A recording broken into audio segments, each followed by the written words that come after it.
Hi, everybody. So it is 10:16. I was hoping to do this a little bit earlier, but I got sidetracked with some reporting that if you haven't seen, I would direct you to my Twitter account. There was some reporting of a rather chaotic and confusing day involving a woman who died. She may, in fact, have been or may be the first suspected case of coronavirus to die on the island of Puerto Rico. I say suspected because she wasn't tested for the virus before she died.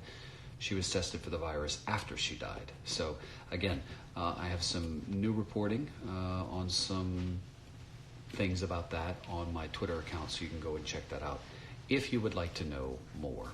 So 10:17, let us start. We're talking about the new normal. I am that Ashley. She says she's a hotel worker.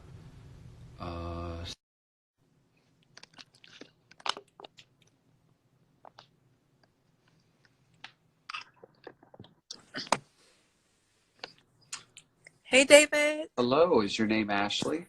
It is. Hi, where are you in the world? I live in Maryland. Okay, so tell me about your new normal. So I work in a hotel, actually by the CBS station in DC. Yeah, yeah. And my hotel shut down until further notice. Interesting. Okay, so a lot of hotels are staying open. Why did yours decide to close? I'm not really sure. I personally work in HR. I'm not like a housekeeper or anything like that, but I work in HR and they let me, Monday, I drove to DC. I'm about 40 minutes outside of DC, and they're like, toodaloo, figure it out. Not laid off though. We're furloughed. However, they did give us a day for June 1st, 2020. And if we don't hear from them by June 1st, 2020, consider yourself laid off of reduction in force is technically what it is. Wow.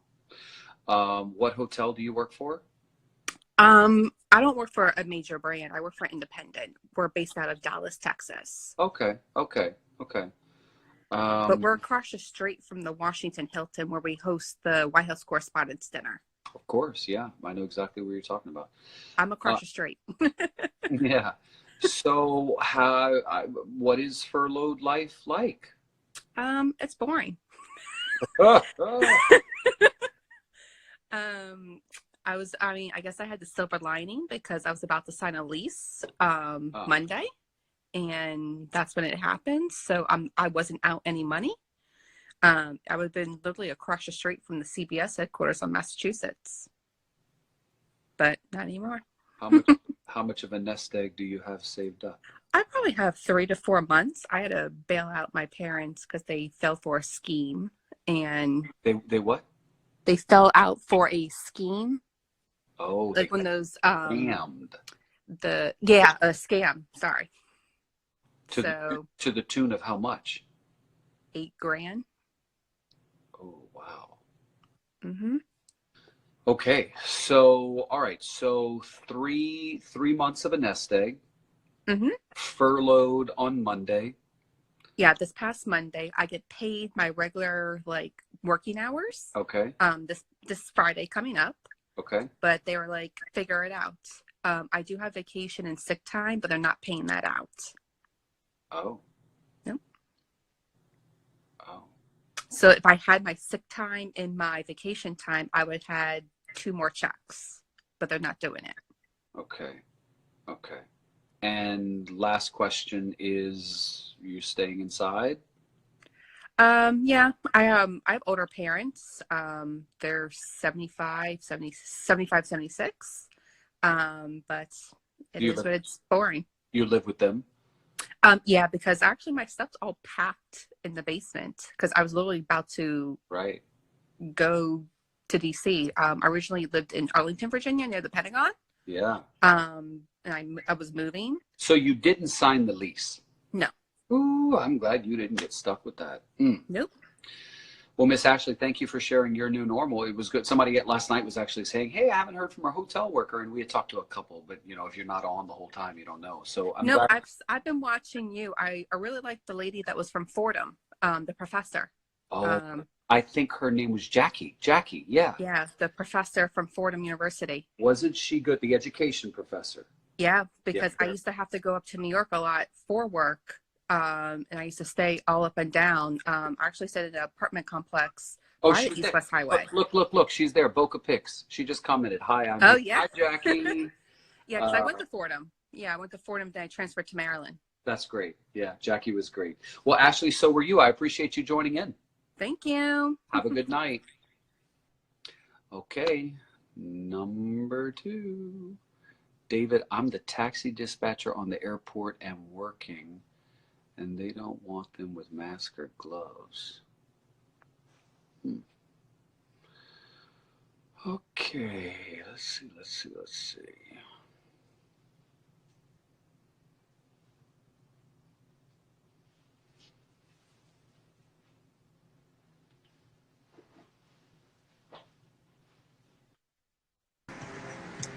Hi, good afternoon. Good afternoon. What is your name, sir? I'm Hudson. Hudson. I like that name. That's a cool name. Thank you. Tell me about your new normal. So my new normal right now is I'm currently at work. I'm in the restaurant industry. I'm a server / bartender. Okay. I live in San Antonio, Texas. Just yesterday, the decision was made that all bars, restaurants with dine-in service would have to close, but we can still do carry-out orders. So Okay. I have a station set up outside of the restaurant. I'm outside. I have a station set up outside of the restaurant, but nobody's coming. I hadn't had a customer in about 2-3 hours. Oh, what type of restaurant is it? So we serve pizza. Okay. Yeah. I love pizza. And are y'all usually busy? Yeah. So it's probably an issue of people maybe not knowing that you're open. Do you think? Well, so we've done a lot of promotion. I've done everything but stand in the middle of the street and jump and dance and, tell them that we're open. People are just staying in place. They're staying home. Yeah, I hear. And Hudson, I how kind of long? wish I were home. How long do you? Well, first of all, do you feel comfortable working? No. So why are you? Needs, necessity. Okay, I have to work. That's fair. That's fair. What is the restaurant people are asking? I'm sorry? Oh, What is it's called Deco Pizzeria. Deco Pizzeria in San Antonio? Yes. All right, y'all go to Deco Pizzeria in San Antonio, or tell all your people to go to Deco. Yeah, come see me. Those of you watching. So, okay, Hudson, tell me this. How much of a nest egg do you have if you were to stop working soon? How much do you have to live on? I could pay rent and all of my bills for the next month if I had to stop right now. But after that. Okay. Do you have any family support if you had to rely on parents or something? Yeah. Okay. I have all of that. Okay. Did you grow up in San Antonio? I did. Okay. All right. And my last question I've been asking most people, at least when I remember, is, are you afraid? I'm not afraid, just a little extra cautious. Yeah. But no real fear. Yeah. I feel the same way. I'm very, very cautious when I go out. Yes, I go out with, I bought myself some gloves, so when I take Paddington the dog out to the bathroom, I have my gloves on. But I'm not fearful. I've always said, as long as, if the supermarkets close, y'all gonna hear from me about some fear. Then we're worried, right?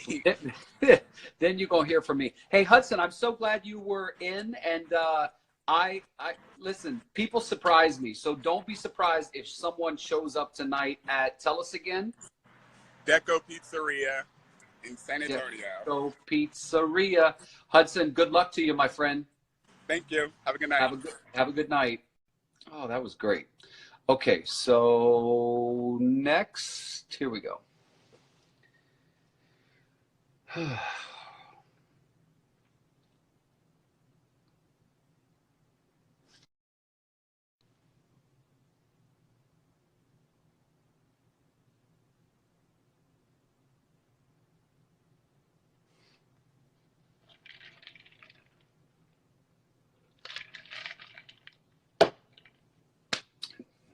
We need the Jeopardy song, you know?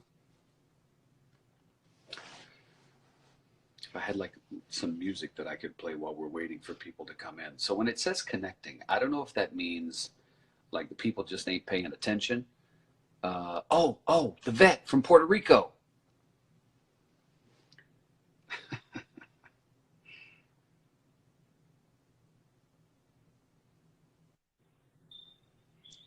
Hi, There she I'm here. is. How are you? Hi, I'm good, thank you. How are you? I'm wonderful. So tell everybody who you are and where you are. I am a veterinarian in Guaynabo, Puerto Rico. My name is Alexia Simeonides. Yes. And I have a veterinary clinic in Guaynabo called Alejandrino Animal Hospital. Okay. Tell everybody what your Skype handle is in case they want to follow your Skype. Excuse My me. I've been doing too much Instagram. Skype today. Instagram handle.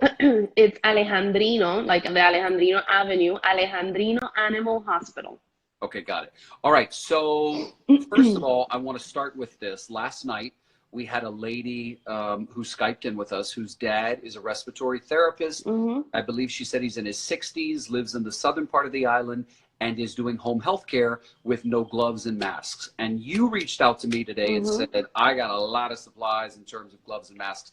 I don't know that I've heard from her yet because I didn't get her Skype handle. But if you are on tonight, ma'am, please reach out to me because I want to connect you with her so you can get some stuff. So what did you want people otherwise to know?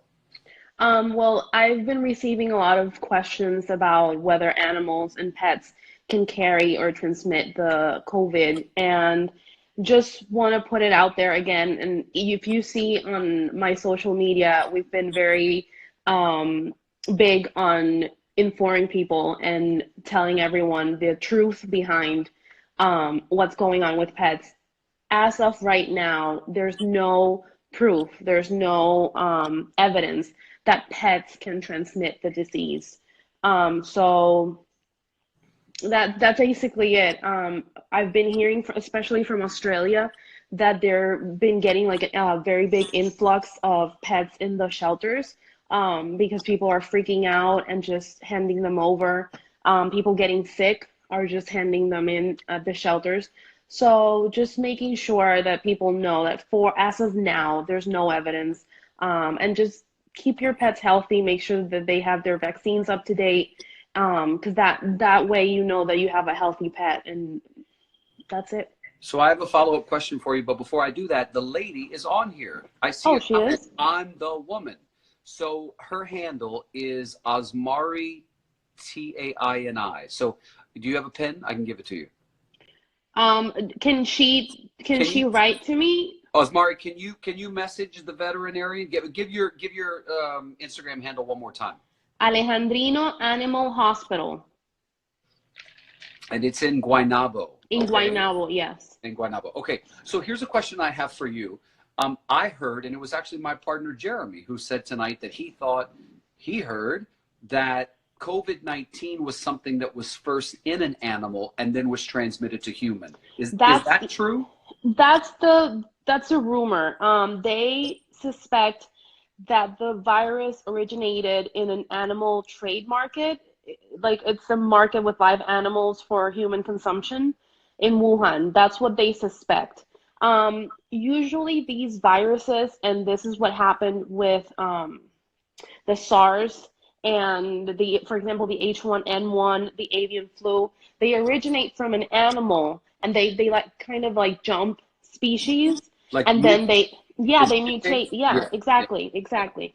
So that's what makes these viruses so lethal and dangerous, because they actually mutate. And someone said they came from a lab. As of now, they kind of cancel that suspicion. So it does happen, and it has happened in the past. The virus actually jumps species, and then it kind of like sticks to that species, to that new species, which is what's happening now, like human to human. Yeah. Tell us about your new normal. My new normal. I went from working over 10 hours a day. I'm a clinic owner, and now I've had to basically shut down. I'm working every other day. especially because I have a 4-year-old, and my husband's working from home, so he can't really work from home with a 4-year-old. Right. So I had to close every other day so I can be home and watch my son. Um, Another question. Are you considered as an exemption under the yes. governor's executive order? Yes, we are. We're considered an essential business because we deal with public health. A lot of people don't know that, but in order for humans to be healthy, you guys need us. Because, for example, this kind of situations, we have a lot to do with it. Yeah. Last question. Do you have a secret as to how to get a dog to stop eating everything, including my pants? He literally had my jeans, y'all. He's a puppy. You need to get him a lot of toys. The funny thing is I'm getting all rubber toys now because I ordered a shipment of toys. He's sleeping, bless his heart. I ordered a shipment of toys, and I was throwing 1 or 2 toys away every single day. That happens to me with my poodle. I have a standard poodle, and toys are his thing. Yeah. Listen, this was so beneficial to hear from you. I know you are beloved and appreciated for what you do. Thank you. Hope one day I get to stop by the clinic. Thank you. Yes, if you're ever around, please come visit. Thank you so much for having me here. Thank you. Have a good night. night. Bye. Have a good night. You too, love. Bye-bye. Okay, so listen, make sure that you connect with her, Asmari. Make sure you connect with her so you can get those gloves for your dad. I love that. I love that we're connecting people. She has those gloves. I think she might have a mask. I don't know. I know she definitely has gloves. But get that from her so you can get that to your dad, because your dad works with so many elderly people. Okay. Next.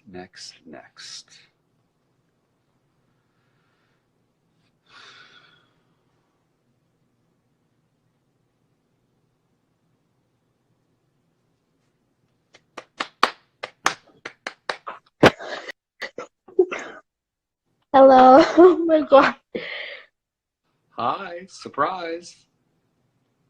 I mean, it's not really a surprise because you pressed the button. Oh my God. You're a little shocked? Hi. Oh my God. Hi. Hello. Hello. I'm a really big fan. Yeah. Oh, well, thank you. What is your name and where are you in the world? My name is Tariana and I'm from Puerto Rico. Yeah. Ariana, where in Puerto Rico? Caguas. Caguas, okay. And how old are you? I'm 16. Awesome. Yeah. Oh, tell me. Mommy. Wait, hold up. Okay. Mommy. Look, Mommy. I'm talking to him. David. ¿Qué? What? Say hi. Hi. Hello, Mom. Hello, Mom. So. He's like interviewing people. Like they're normal after. Yeah. Oh, hello. So tell me about your new normal. Oh my God. So they canceled school Right. week, and I haven't left school. I haven't left home since Monday, right? I haven't left home Since the weekend. This weekend. Now, are you able to do any online class stuff? We're still studying. It's a lot of work. Yeah. A lot. So 16, what grade level are you? I'm 10th grade. 10th, okay. Let me ask you a question, because there are, I assume, other people your age who might be watching this. What would you tell other people? Because, you know, young people are sort of getting talked to by the officials, like, y'all aren't taking this seriously. And you didn't. What would you say to people your age about this based on what you've learned? Oh my God. How are you handling it? I guess just take it day by day. Don't worry, like, oh, if we can leave the next day or something like that. How seriously are you taking it? We're not leaving the house. Yeah. And we have to keep everything clean and sanitized. Yeah. And yeah. And we work out in the evenings if we can. What? Turn the phone to mom because we can't hear mom very well. I'm sorry, David, but this is new to me. Hello, We Mom. are. Hi, David. I'm very glad to talk to you. Well, We are learning in the process of all of this. We are learning all at the same time. yeah, I'm learning to be a homeschool mom, let's say, right. because I'm not able to go to work outside right now. So I'm studying with them. Right now I'm helping her do some work because right now it's really too much work to handle on the weekend, the routine going on. So I help her on some stuff. I'm really here with the computer reading Shakespeare, by the way. Wow, For that's some example. heavy reading. Yeah, and doing a lot, yeah, as an example. And we're trying to make a routine. Yeah, For example, there do the things that we have to do in the house, the cleaning, the laundry, etc. And at night, we try to do some training.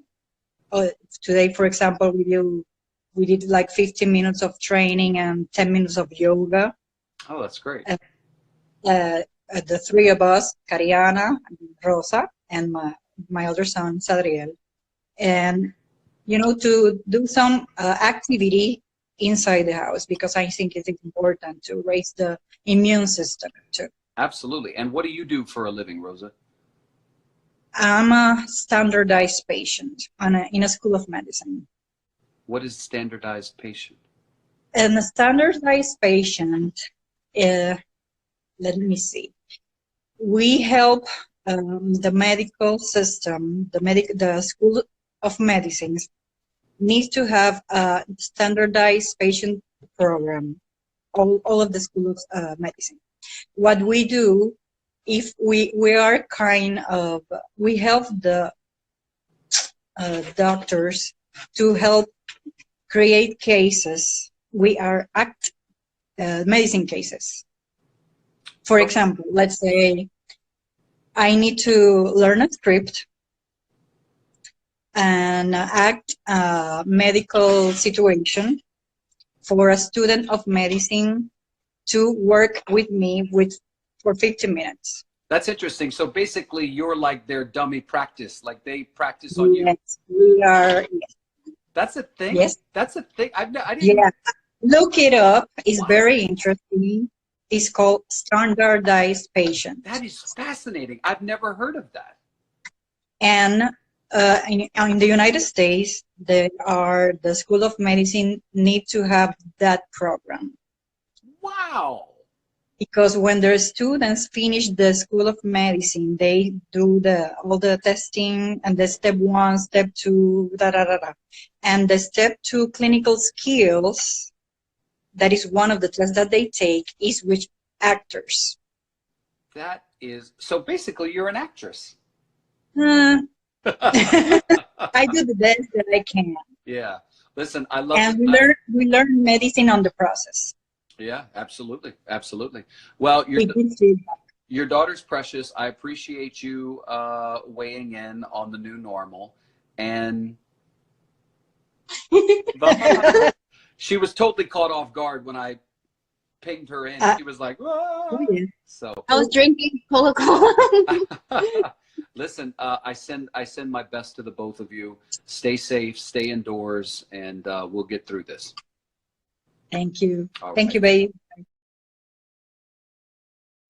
What a lovely family.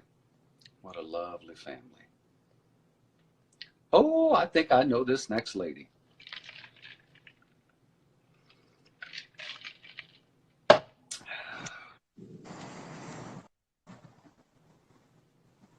Hello. David. Marla. Hi. How are you? Oh my, it is so good to talk to you. It's a joy. It's a joy to see you. So everyone, this is Marla. She and I served on a board of directors together for a national organization. She still serves. I no longer do. I Marla, miss you so much. oh, well, I thank you. I But I get always, to watch you all the time. This is awesome. Marla lives in Washington State, and I you do. know, I'm curious, how close do you live to, the hotspot?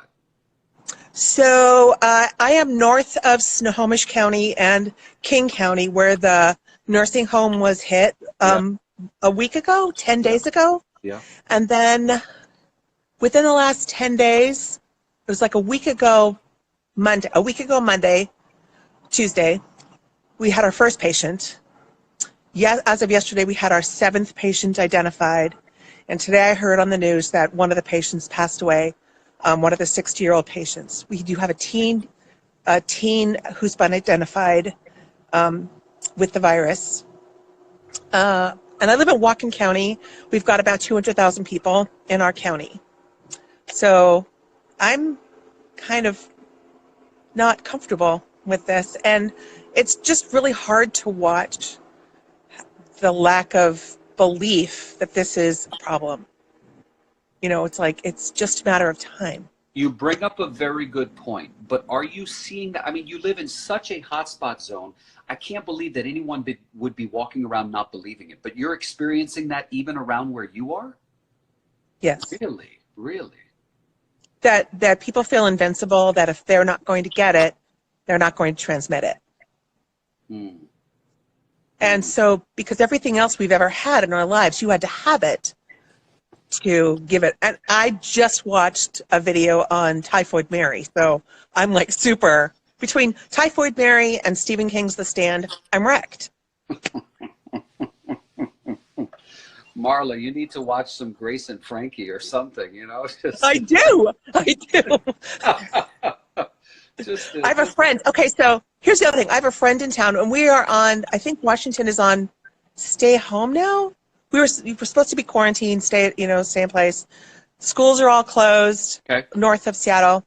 okay. So the kids are home, and they're trying to keep themselves and their trying to keep from driving their parents insane. So they're out. They're in the park. They're playing. I was at the park yesterday. I walked with a girlfriend. I know, right? Look at your eyes. We walked around, and the park was still crowded. Couldn't park there. And I know, Ay, I know, ay, ay. I know. Oh no, Marla, Marla, Marla, Marla! Oh, we're losing Marla. Oh no. Oh no. Oh well. Um, Thank you, Marla, for that. We'll see if we can come back. Okay, I want to bring in, I think this may be a pharmacist who I spoke to earlier today.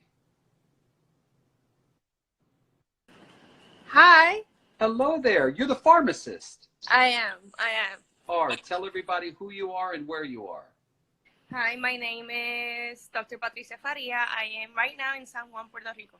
Okay, so you sent me a message today essentially saying, the governor created this task force of local medical professionals and she should have a pharmacist. Tell everybody why you believe that so passionately. Well, in a scenario not pandemic, it's a tripod. The patient is ill, goes to get medical attention, right? Whether he's admitted to the hospital or not, he goes home with a prescription, right? Where does the patient go for the prescription? It goes to the pharmacist. This is in a community-based. That this is the stereotype that most people picture a pharmacist in.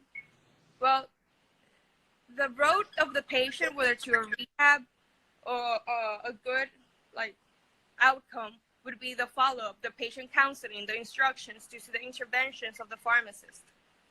Right now, in the pandemic that we are in, the clinical pharmacist, aside from the staffing pharmacist, that's another thing that maybe here in Puerto Rico, I'm just very frustrated with the healthcare system, how fragmented and segregated it is right now, that there's just so much cracks in the communication that the health field is just not aligned. And maybe it's just a custom. I rotated in Jackson Memorial Hospital in Miami, and I had morning rounds with the fellowships of anesthesiology. My patients were intubated, everything. And we had that one-to-one communication. Here in Puerto Rico, aside from veterans, and that's because they have a federal scope job description, they're allowed, the pharmacists have more responsibility there. And we just eliminate the downtime for the patient. Right now, Puerto Rico is a poor country, right? Like, we have a lot of economic burden. With the new labor reform, the sickness hours that a regular minimum wage patient has to take one sick day, they go to the doctor. When they come back, they spend the whole day because there's an error in the medication. Right now here, we don't even look for, I have scribbles. I have prescriptions that are actual scribbles that when I show the doctor for him to tell me, he doesn't even remember what he wrote because it's a scribble. And it's 2020. And there's so much errors and everything. And I've had interventions that I've called physicians and say, oh, really, and how many years did you study medicine? And they just hang up. But I have others that are really grateful, and that's what we call in the medical field the sweet cheese effect. And that's because, have you heard that term in medical field? How's a sweet cheese effect? How's a sweet cheese slice? It has holes in it, right? Well, that's what we call our error margin. If you only have one slice, your errors pass.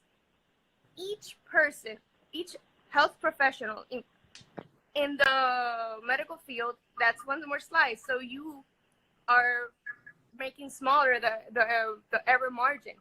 And that's what we need to do with the healthcare field. And right now, today, we had the conference, our governor, that she has made good decisions in the quarantine, everything. But aside from passing the microphone, one health professional to another one. Well, did you see the picture they took after the press conference? They were standing alongside. I mean, they were this close to each other. And I was like, listen, hello, you can't preach social distancing and then take a picture. Exactly. So close together. Anyway, you well, bring up from there. They presented everyone, and yes, I need to acknowledge those are like high-end top physicians. They have, but where are the pharmacists? Where are the technicians, the nurses? Like, there's a lot of people, and the thing is that these professionals, this task force is going to be implementing a process for entire Puerto Rico to be controlling this pandemic without taking into consideration our views. Right now, our pharmacists, they're in the front verge because, okay, you're saying don't go to the hospitals. You know where the patients are going? To the pharmacies. They're going to the pharmacies, and you have your retail pharmacies, you have your community pharmacies, and they're all saying, please stay in the car to the drive-through and everything. And the line is so long that they go inside and do the line. You know what I'm most, go ahead.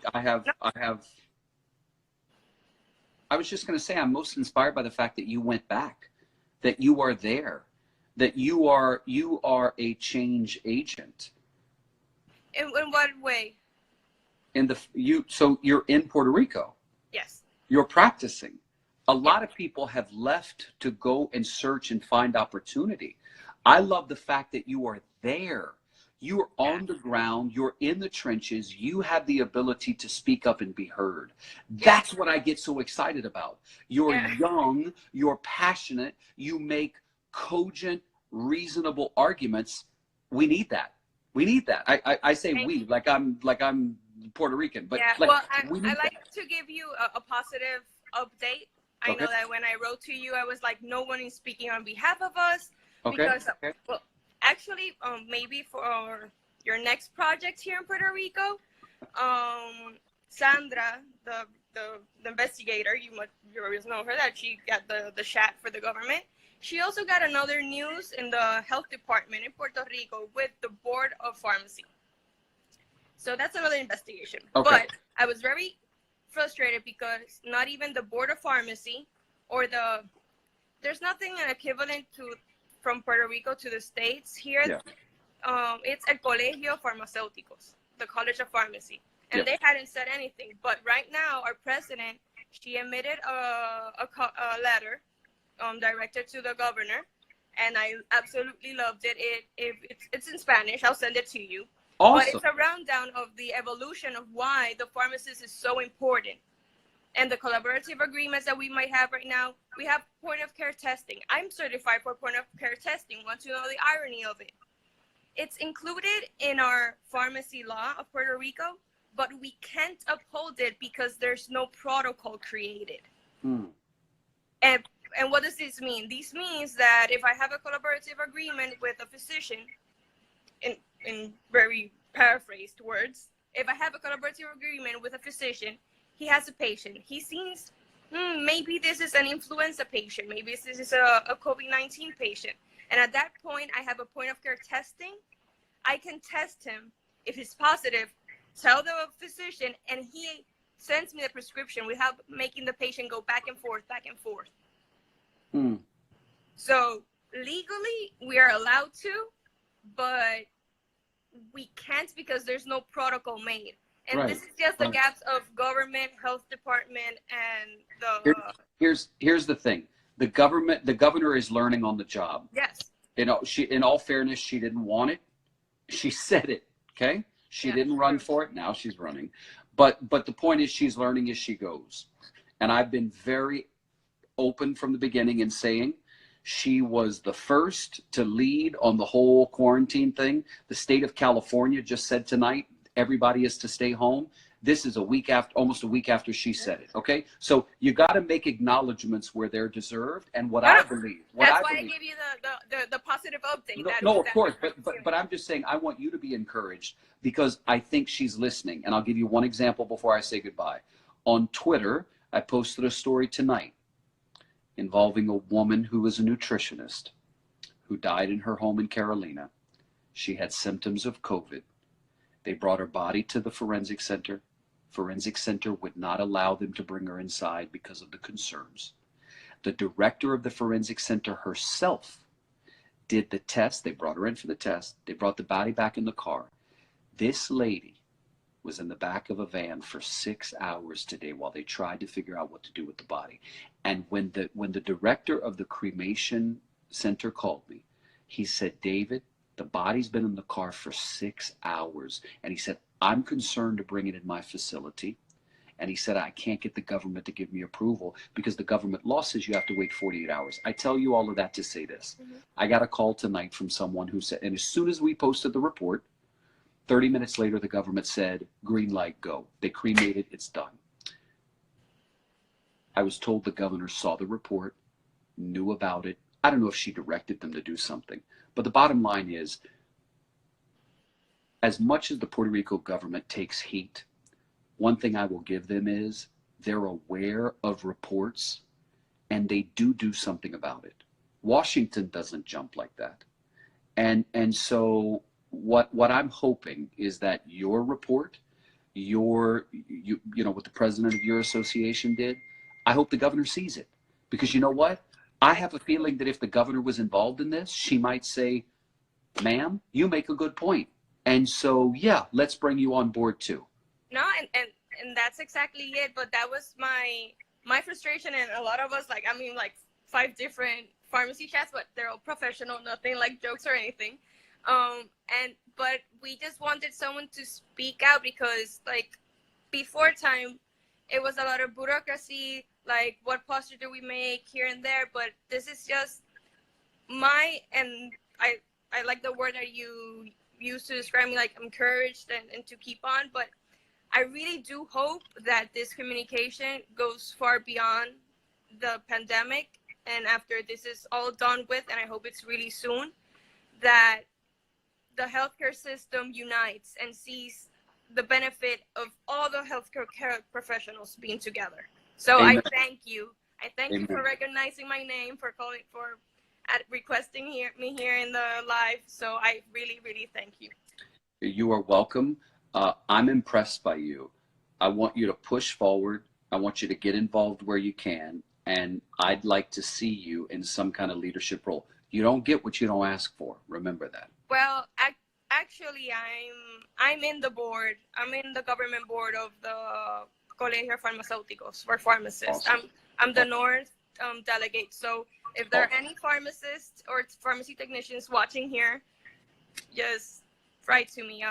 That's why I'm so concerned with everything, because I received all of these messages. I took a vow when I took the position I would be their voice, and I take it at heart. So thank you. What's your Instagram handle? My Instagram handle is Faria Farm D. That's Faria, my last name. Farm D, pharmacy doctorate. PHARMD. Thank you so much. I wish you all the best. Okay. Bye. Good night. Bye. Good night.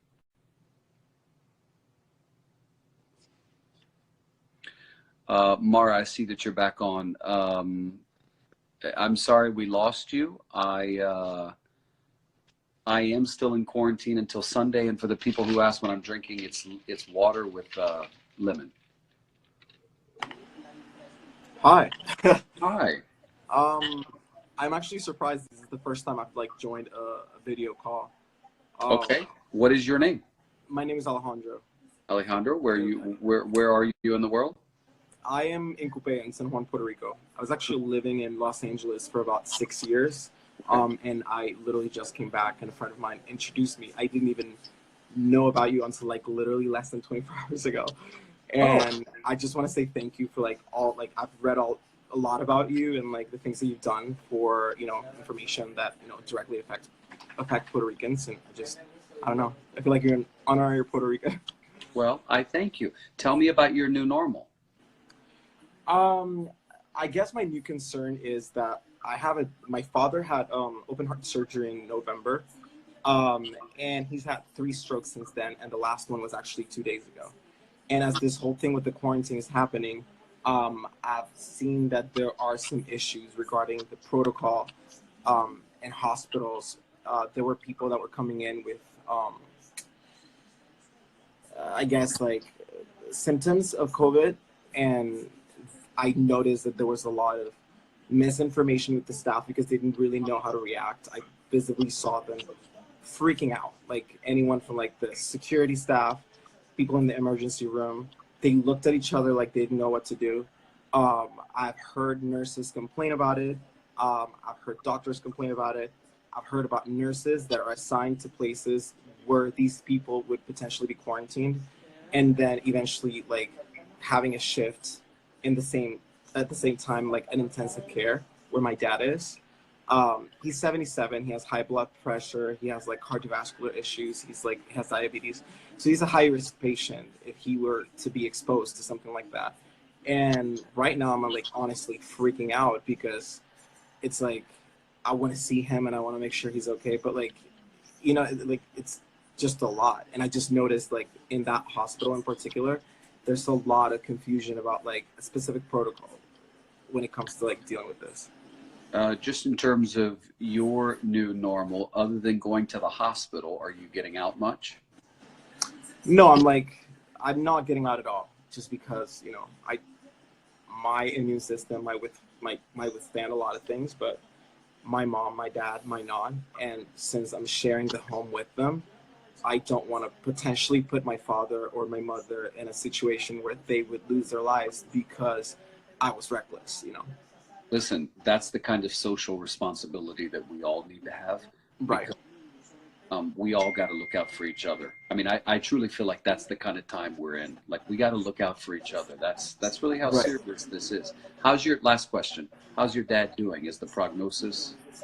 The prognosis is actually, all his vitals are great, but he's basically unconscious. I mean, normally when you have a stroke, it would take a long time for someone to drive themselves back to consciousness and whatnot. He's tubed up for a ventilator and food and whatnot. So he's in a dire situation. What's his name? Felix Castro. All right, so we'll say a prayer for Mr. Felix. Thank you. I really appreciate it. It's nice talking to you. And are you glad to be back on the island? I am, because I actually feel safer here than I was in California. Weirdly enough. Yeah. Okay. All right. Thank you so much.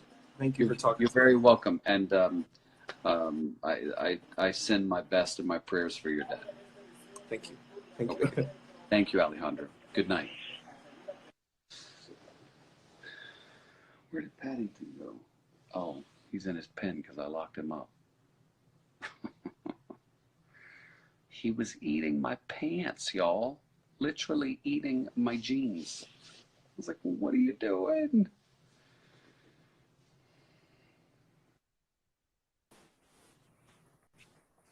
Hello. Hello. Hi, David. Nice Hi. to meet you. You too. What? I can't see you too well. Is that better? That's better. What is your name? Karen Black. Yeah, so I'm actually originally from South Africa, but I'm in Canada at the moment. Okay. So yeah, just in lockdown, just in the house, just trying to, I think it's safer here than anywhere else. Are you living in Canada now? No, I actually live in the UK, but Okay.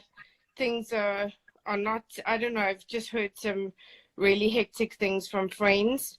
And, I'm kind of disappointed as well because the UK, apparently, the government's taking so long to make decisions to help small business. And, like today, I emailed my bank to ask them, like, what are they doing to help small business? And a lot of them, the lady just said, well, you have to like submit some kind of a business plan. And, if you like qualify, then they can give you a loan, but you have to pay it back, which I think is just ridiculous because it's going to cripple so many businesses. And what type of business do you do? I'm a publicist. Yeah. And I have an online business as well called Talent Finders. Okay. So, like now people are, I think it's a good time for people to get publicity if they're trying to sustain their business and, just let people know what they're doing. And I think it's just through the power of storytelling. So I think it's really important, but yeah, I just think it's crazy. Like they're only shutting the undergrounds down now. Apparently, like a lot of people can't go into self-isolation because they won't get paid. My dad was actually, he lost his job 2 days ago because he's on temporary staff. And he's also high risk because he previously was a cancer patient. Yeah. So I'm like, the government's got to do something because otherwise so many small businesses are going to go out of business and it's going to cripple the economy. Sobering, Karen. Well, listen, I thank you for weighing in from Canada. So let me follow this. A South African who lives in the UK but is currently in Canada. Yes. Okay, I followed that track. Listen, I wish you the best. Thank you so much, and thank you for all you're doing, David. It's amazing. Thank you, ma'am. Have a wonderful night. You too. Good night. Bye-bye.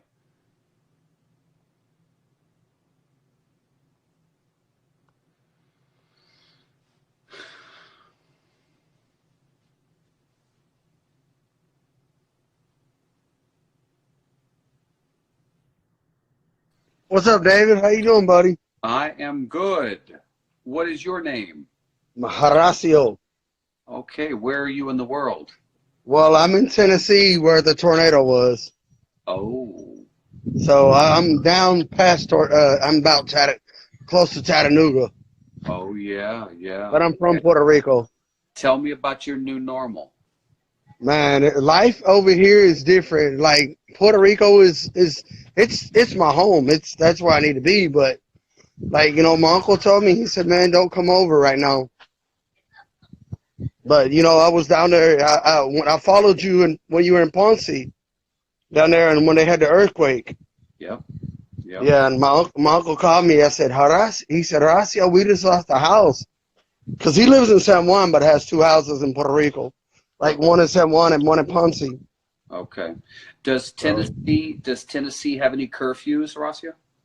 No, we don't have no curfews. There's only like 154 people that have the COVID-19. Okay, all right. So you're not isolating in your home or anything like that? No, it's like because we're in a small town, like we're real small. Right. Like the town that I'm in now is South Pittsburgh, so it's like close. Go ahead. It's close. It's close to Chattanooga, so. Got you. You know, I was in Cookeville for the tornado. Yeah. I know. I got a friend of mine that works for News Channel 5, so he told me that you were up there. Yeah, News One Channel. of your affiliates. They're a terrific affiliate. They are a powerhouse #1. Listen, I'm glad you weighed in. And listen, I know y'all don't have a ton of cases, but it is spreading. So please be mindful of that. And social distancing is a good idea. Yeah. And it's like if it wasn't for you, I wouldn't know about Puerto Rico and I wouldn't know about everything else because you were over there when Ricky got kicked out. I was over there. I was over there voting for the man and partying with him and met the guy. So it's like it broke my heart to see him get kicked out and talk about Puerto Rico like he did. It broke a lot of people's heart. Well, listen, Horacio, thank you for joining in. Have a wonderful night. You too, buddy. Okay, bye-bye. Tennessee in the house. Tennessee in the house. Paddington, you good?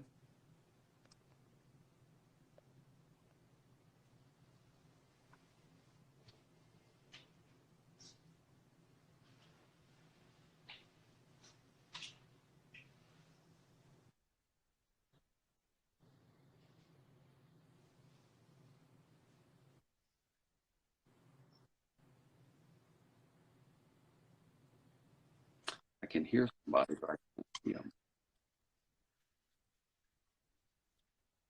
You can't see me. I can't see you either.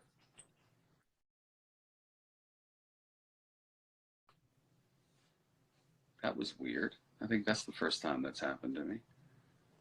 Oh, this is Maria Sanchez. Okay. Maria reached out to me earlier today. Hi, David. Hello there. Tell everybody. Oh my gosh. Tell everybody who you are and where you are. I can't hear you. Sorry. Can you hear me now? Yes, I can. Tell everybody who you are and where you are. My name is Maria, and I'm in New York, Brooklyn. Okay, so tell us about your new normal. I'm trying not to freak out, and I'm trying to.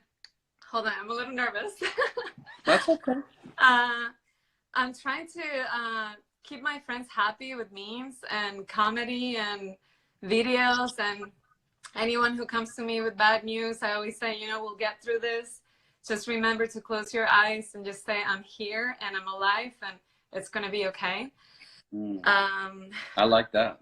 Yeah, because I feel like when you go on this path of like negative news, you're going to get sad, so it's important to support each other. And absolutely. They're getting very creative with the memes online. So. Oh, well, are you specifically talking about people in general or who? What type of people? People in general. They're just sending memes all over the internet. So I'm just resending them and they're like, you made my day. This made me happy. Thank you. That's good. What does your day involve? What do you mean? Like, what are you doing on a daily basis? I mean, I'm a shut-in. I'm on self-quarantine, so I don't get out much. What is your day? Well, I'm home all day, so I just wake up in the morning. I try not to see anything online. I just drink warm water with lemon. I do yoga. I do my meditation. I'm on Instagram like 3 hours a day. And I'm trying to get myself to just do the news for an hour, Instagram for at least, less time. That I spend so much time on Instagram. But I'm trying to be disciplined about not getting negative with the news because a lot of horrible things are happening. And it's so easy to get caught up in that negativity. And I'm calling everyone. I run an after-school program in Puerto Rico. So yesterday we had a Zoom call and the kids were happy and they were like, are you going to call us every day? And I was like, yeah, guys, I'm going to call you every day. We're going to run this program daily. So On Monday, we're doing a lab, a volcano. So we're doing the after school online.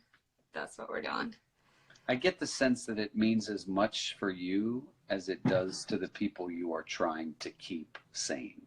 Yeah. And I spoke to my family today. I'm from Venezuela originally. Yeah. And we're so used to this disasters, right? Like every day for 20 years, we've been in dictatorship. Yeah. And my sister was telling me that we only have 40 cases and we have Chinese people arriving to test other people in Venezuela. It's crazy. Like the craziest things happen in my country, you know? But yeah. Well, I think if people want to follow you, what is your Instagram handle? They can follow TOPS, the after school program in Puerto Rico is TOPS Maker Space.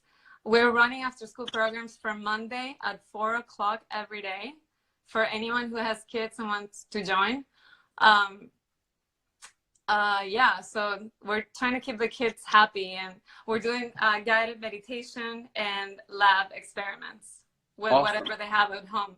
Vinegar, baking soda, whatever they can find. We're getting creative on that after school, because in the after school we do design. It's a self-paced modeling after school program. So the kids come and they build with wood. We have an architectural library. So it's like a mini architectural studio for them. And so now that they're at home, then we have to be creative and just use whatever you have at home to make anything. So I can see why you're a hit with the kids. Thank you. Thank you for sharing some of that with us. Yeah, thank you so much for everything you do. I super appreciate it, and for everything you do for Puerto Rico and everyone. Thank you. The joy about listening to you tonight is that it makes me want to be more positive. Yeah, we have to stay positive. We have to, and the moment we get out of it, just remember to come back to yourself and say, it's going to be okay. We're here. We're alive. I am here. Yes. We're alive. Thank you, love. Thank you so much. Good night. I already feel more zen just talking to her. And I'm more zen. Let's see.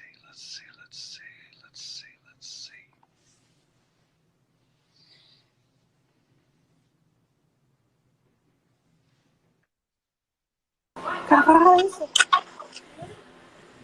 Hi. Oh, we talked last night. Yes, we did. Oh my Lord! Now you're 3-0. Yes. You are batting 3-0. Okay, so you had the food delivered, right? No, I'm being there. No, I know you're the interpreter in Wisconsin, but I thought you were also having food delivered. No?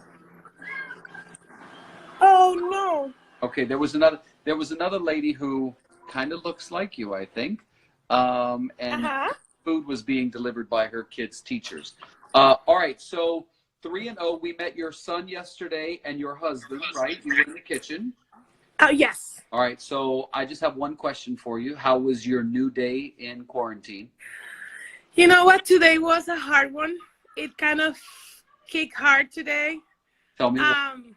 You know, the anxiety was a little bit up, and the mood was not that good. Yeah. The little one is just getting like, he doesn't know what to do anymore. We already did science. We already paint. We were reading and watching movies. Right now, I was in his bedroom having a movie night. Yeah. But I mean, this is good. It's getting harder. And thinking about not having a job right now. It's just, today was that day that I was kind of, oh my God. And I went and did my taxes, and need to pay a lot. But I think that they're going to do something with the taxes, that they're going to extend They will extend it beyond April 15th. I don't remember what's been decided, but yes. So hopefully they'll help me to, yeah, it's going to be like a couple $1,000s that I will need to pay this year, because my daughter is 18 right now, so I cannot claim her as a child. So no more dependent. No more dependent, yeah. But I'm ready to run out of here. It's getting harder by the day. I hear you. Especially with the kids. And Well, my son is always wants to do something different. His brain is go go go all the time. So. yeah. But how are you? When is gonna be your last day of Last quarantine? day of quarantine is going to be Sunday, so I'm supposed to be back in the field on Monday for CBS This Morning. So Oh, hopefully you'll see me somewhere in New York City. I will. I will. Now y'all know what happened. I got caught by the Instagram police because I went over an hour. Y'all know what happened, right? I'm letting it run up. Letting more people get on.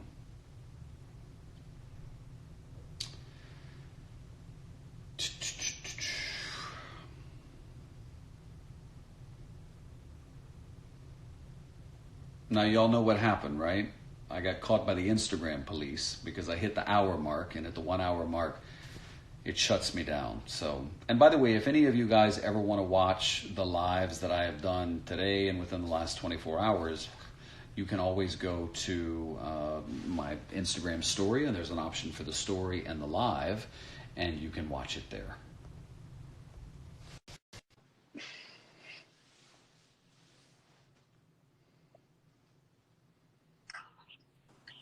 Hello.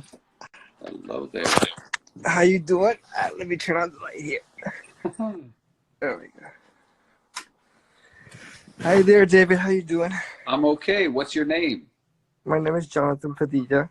Hello, Miss Dia. Where are you in the world? In Nashville, New Hampshire. In New Hampshire? Yeah. All right. Okay. So tell us about the New Hampshire normal. Well, I've been working every day. Okay. Because I'm a custodian for controlled environments. Okay. And so, you know, they do medical devices there. So they do chest drains, catheters, and all that kind of stuff. So we have to keep working. So you're a custodian. You're cleaning? Yeah, I do the cleaning for the controlled environment. Yeah. So let me ask you a question. You're cleaning so that they're safe. Yes, that's Who's correct. making sure that you're safe?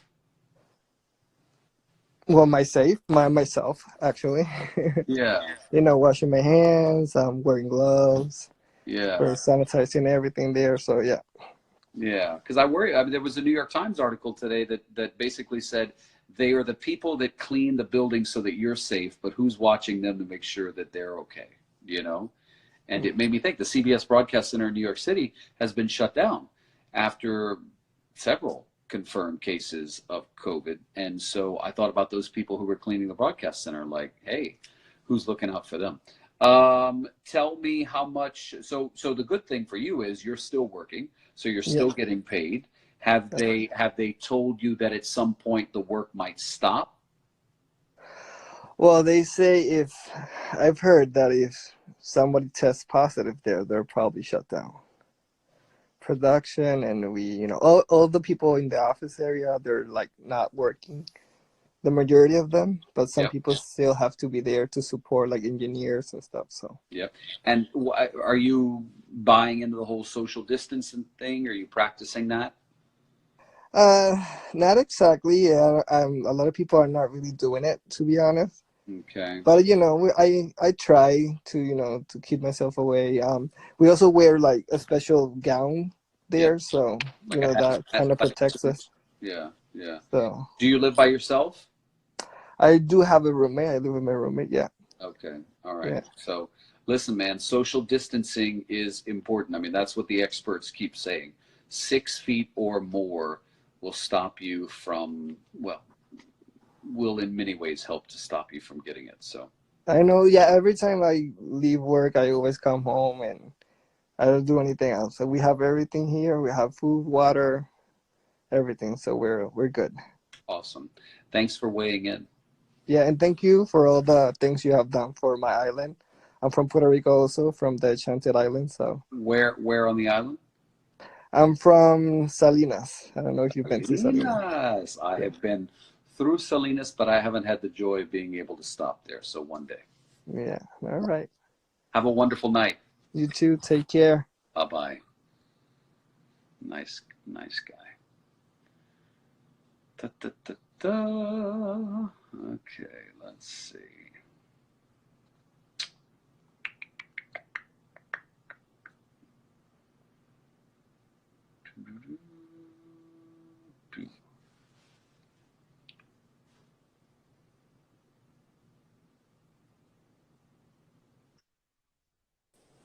Hey, David, how's it going? Again, Again. you're 2-0. That's okay. Tell me about this day of new normal.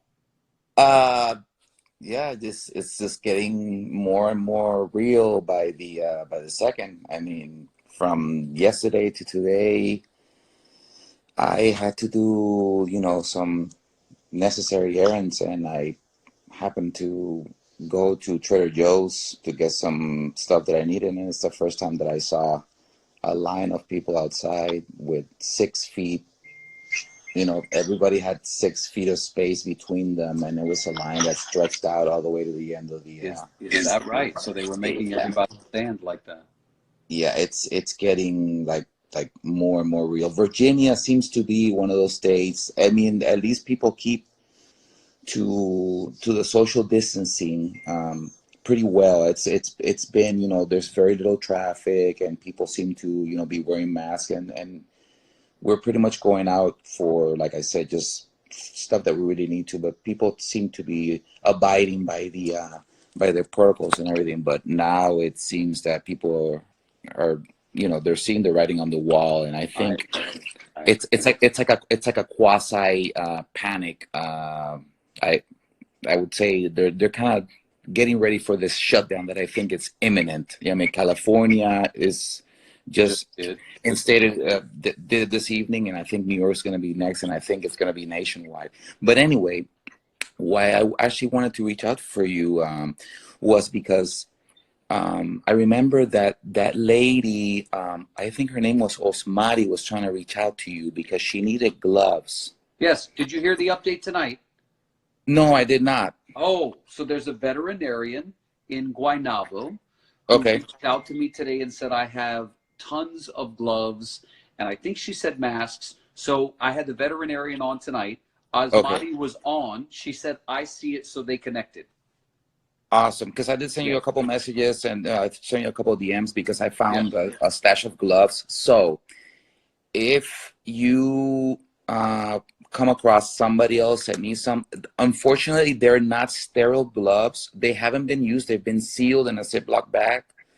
But I have a sizable amount that I'm willing to donate to somebody that really, really needs it. Like that's a hospital that needed it. Folks your Instagram in case they want it. What's your handle?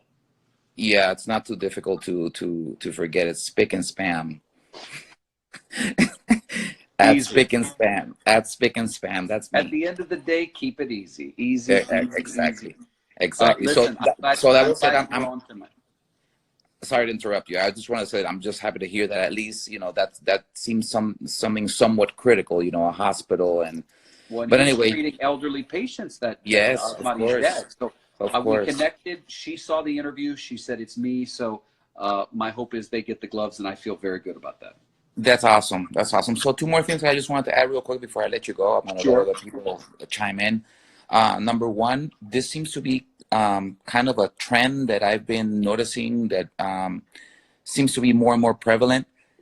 Please make a PSA for people to stop trying to make homemade sterilizers or cleaning agents if they don't know basic chemistry. I mean, I keep hearing horror stories of people trying to mix hydrogen peroxide and Clorox and all kinds of stuff. And, for those of us, good advice. Because, people are kind of desperate at this moment. There's no hand sanitizer, so they're trying to, I'll let them in on a little secret. If they go to the pharmacy, nobody's making a run on hydrogen peroxide. Hydrogen peroxide is an excellent sanitizer. It's cheap. It breaks down. It's odorless. And it's a great cleaning agent. It's also a great sanitizer. It's antiviral and antibacterial. So that's great for cleaning all around the house or, wiping stuff down. And it's not as caustic as alcohol. Yeah. And second? And the second thing is just a reminder, whenever you have a chance, when you go back to work, and I hope to see you back on Sunday. You seem to be doing well in your quarantine, so I'm glad to hear that. It was a false alarm, but at some point, if you remember, it would be nice to maybe address my colleagues in the industry, not only the flight attendants, but all the people that, there's still a small operation that is still flying, and we're also hearing, I know people are tense and it's hard, and we're all going through this together, but please remember that we are in an industry, we're there to ensure that you arrive from point A to point B. Not only that you arrive, but that you arrive safely. Our main job is your safety. We are safety professionals. So if you could just put out a reminder that, we're also human, and we also have families, and Amen. the ones that are still working, they're worried. They're worried that they're going to get infected in this flying aluminum tube, 500 miles per hour through the air, in an enclosed space. So just to keep that in mind, we're all in this together, and we're trying to get you to your loved ones or to that hospital, or get you out of Dodge because you want to escape and go maybe somewhere else. Keep in mind that ground personnel, flight attendants, pilots, we're all trying to make sacrifices. I'm not, I took that leave, but at least my colleagues, they're under a lot of stress, under a lot of duress. Just mindful. If they could just remember that. But anyway, thanks again for your time. Thanks again for what you're doing. And I hope to see you on Sunday when you report back to work. I'm supposed to be back on the air Monday morning. I'll see you there. Awesome. Take care, buddy. Have a great night. Good night. You too. Okay. I see Jeremy on here. I love how Jeremy's going through commenting. Oh, I love it. I love it. Paddington's over there sleeping. Hello, David. How are you? I'm good. How are you? What's your name? I'm fine. It's Felix from Puerto Rico. Felix, have we talked before? No. This is the first time I speak to you. Okay, where are you in Puerto Rico? I'm in Nahuabo right now with my wife over here. Hello. Hi. Hello. All right, so y'all tell me about your new normal. What is it? Well, I'm still working. I'm in my free days.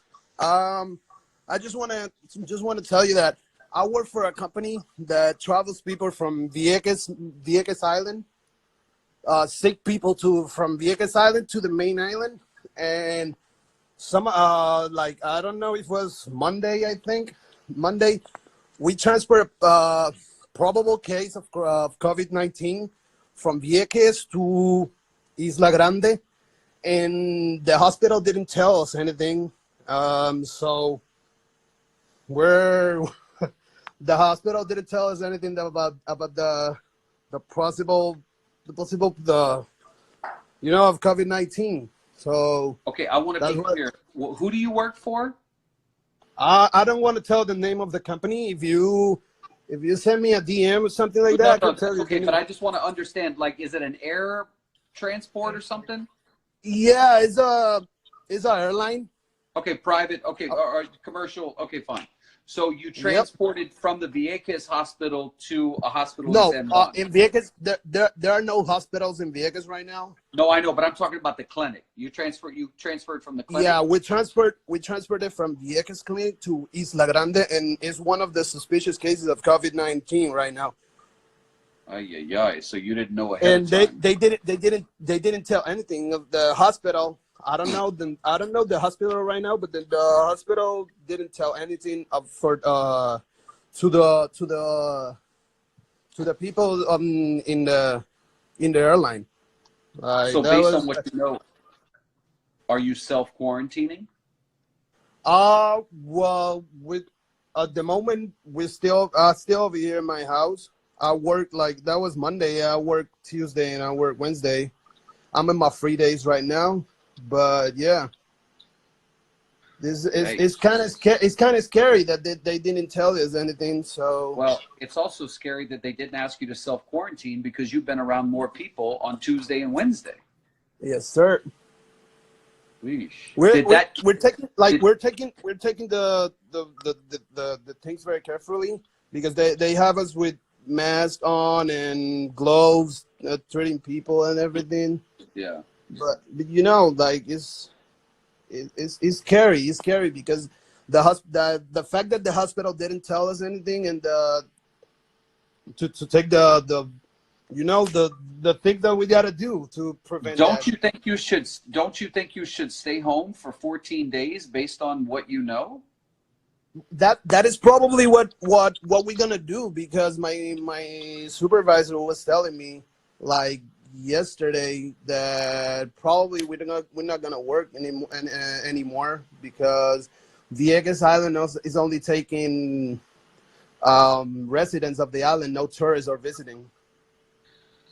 Okay, well, please see if they will let you take a 14-day. I mean, I, for your own safety and for that of others, I think you should be in a 14-day quarantine. That's just my opinion based on all the medical advice we're getting from the doctors. Yeah, of course. All right. Anything else you want me to know? No, that's everything. Thank you for what you do. Like since Hurricane Maria, thanks for everything that you do for us. Like you're basically Puerto Rican. Like tell everybody that you basically Puerto Rican. You're from here. We love you. Like you're from here. So thank you. Thank you, Felix. I just wish I had the tan. That's a good one. Have a good one. And do me a favor, self-quarantine. All right. I really think that's the right call. Okay. Okay, brother. Have a good night. Have a good one. Bye-bye. Have a good night. All right, let's see.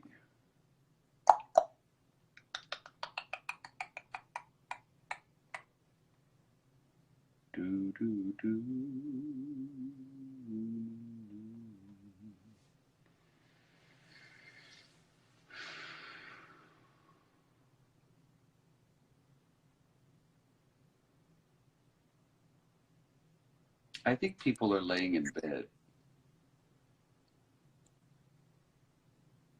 Hello. Hi. Hi. Can you see me? I'm sorry. I think this is turnaround. I cannot Okay, see there we you. go. Oh, I can see you. Hi. Yeah. Hi. What's your name? Lisbeth. And where are you in the world? Elgin, Illinois. Okay. So tell me your new normal story. Well, it was normal up until like 2 days ago, maybe. I work at Chase, and we started like doing social distancing. I think it was yesterday. Yeah. So we started like moving desk around and stuff, but it was still normal. Like I go to work every single day. We have to take calls because people are still using their cards.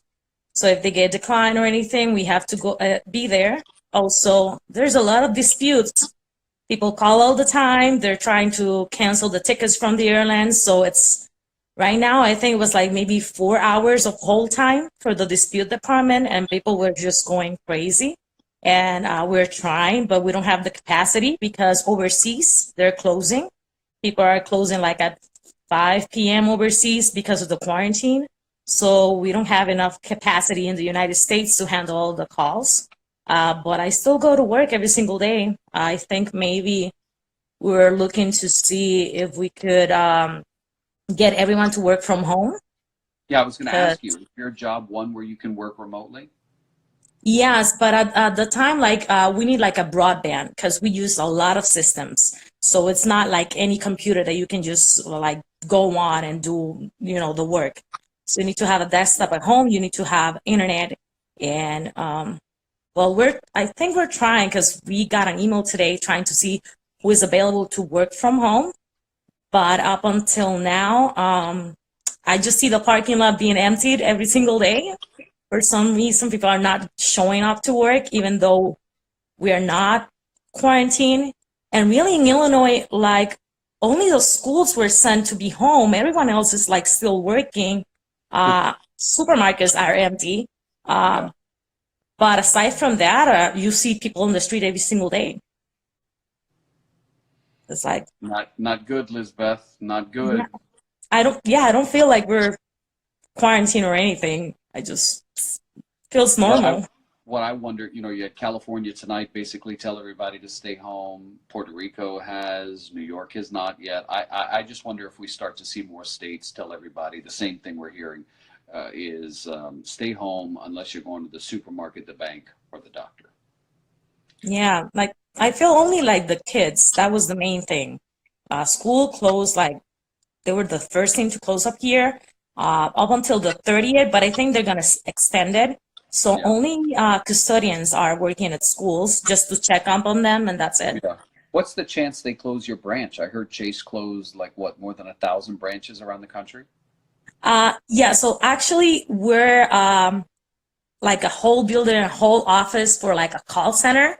So it will not, yeah, the branches are closing, but there's not a big chance unless maybe the president states that nobody can work, or if they found a way to have everyone work from home. Have everyone work from home, yeah. Yeah, and it's difficult because of the phone. You have to measure the phones, the computers, the systems, the internet broadband, and all of that has to be set up in like, I don't know, Godspeed. And then people keep calling in, you know? It's not like, yeah, we're not going to work. People are calling in. So every single day. And we're trying to handle the calls. We're trying to help people over. And I understand that they're frustrated, but, you know, like, I don't know. We're trying to do our best. We're trying to help them. And they're, you know, they have to understand that we're people too. We have families over here as well. And like, we have to go to work and you're at home. Yeah. And well, so I'm from Puerto Rico and I'm here. I've been here since Hurricane Maria because I was one of the people that lost everything. My sister lives here, so that's why I came here. And well, it's been 2 years. I feel like I don't know, like I've been better in my English since I got here. Like I developed it a lot better because I didn't speak English at all when I was in the island. Like, you know, Your you English take, is great. Yeah, your English is great. well, a little bit. Sometimes my accent comes through and it's like, oh, you're Puerto Rican. Yeah, but listen, be proud of that. Let me tell you something. Yeah. I'm Cajun. I'm from Louisiana. I say y'all. I can hit that accent. Like, I'm totally okay with that. Yeah, well, I was on my last year of journalism in Puerto Rico when I was living there. And yeah, so I was gonna start my practice with it was what I'm sorry, Wora TV, which is a local station in the west side of Puerto Rico. Yeah. But then, you know, everything happened and I lost everything. And when I came here, like my credits did not transfer. So I basically have 5 years of college and I don't have a degree. And, you know, the work that I have right now is the closest thing that I could get, you know, associated to journalism. Well, there's something about you that is not only articulate but curious, and you bring up really good points. And someone who brings up really good points sort of on the fly like you are, I have a feeling you would be a clever sort of creative writer. So if it's still in your bones, I would encourage you to pursue it. It is actually. I'm just, you know, doing what I can to like That's fine. I get it. Oprah says, do what you got to do until you can do what you want to do. Yeah, that's what I was thinking. That's exactly See? what I was thinking. I'm like, I just want to, you know, to have everything that I can to be, you know, like settle down. And then I want to pursue like my dream, which is There you go. journalism. Yeah. You I miss do radio, it. I miss TV. And But, you can do radio too. You're doing what you have to do, but you'll do Yeah. what you want to do one day. Listen, nice chatting with you. Yeah, you as well. Have a wonderful night. Have a good night. Okay, is this awkward? But I got to go to the restroom. I mean, I guess I could have ended it and not told you that, but it wouldn't be like me to not be candid. So I'm going to go to the restroom and I'll be right back. Paddington, he's a good boy. He's a good boy.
Surprise!